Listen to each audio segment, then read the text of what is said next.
Tanishq school गयो अनि आज मैले स्कुलको प्रोजेक्ट वर्क गरेर अब एकछिनपछि स्कुल लगेर बुझाइदिन्छु भनेर आज मैले वाटर प्युरिफिकेसन बनाएको छु।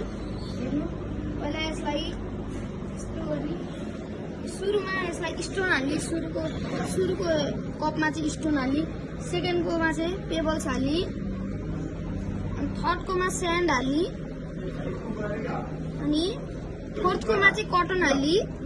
यहाँनिर अब हेर्नु जानु गाइस। अब म चाहिँ यसलाई प्युरिफिकेसन गर्छु। हेर्नु गाइस, पानी पनि हेर्नु कस्तो छ। अब यसलाई म सेतो पानी बनाउँछु। अब मेरो 4 घण्टाको मेहनत हो। गइरहेछ पानी, बिस्तारै गइरहेछ।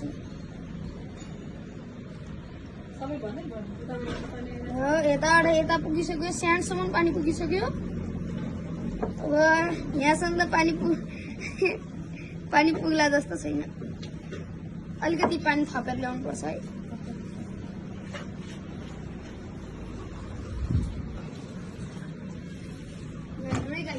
अहिले यहाँसम्म यो कटनसम्म अलिकति मात्र पुगेछ। अब यहाँ पुग्यो, पानी पुगिसक्यो। यो मेरो अलिकति पाल छोडिदिएको थिएँ मैले।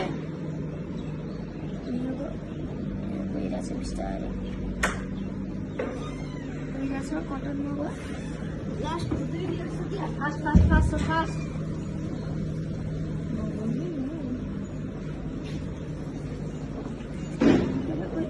अलिकति निस्केर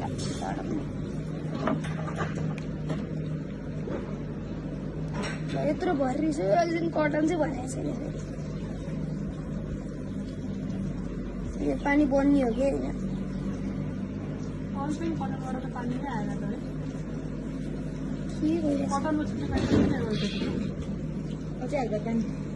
आइरहेछ बिस्तारै। यो समातिदिनु त।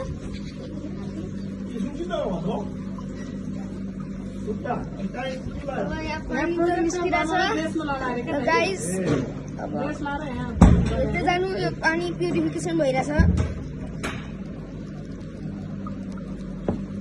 र यत्रो मेहनतबाट यति पानी निकाल्ने मैले कस्तो पानी हालेँ।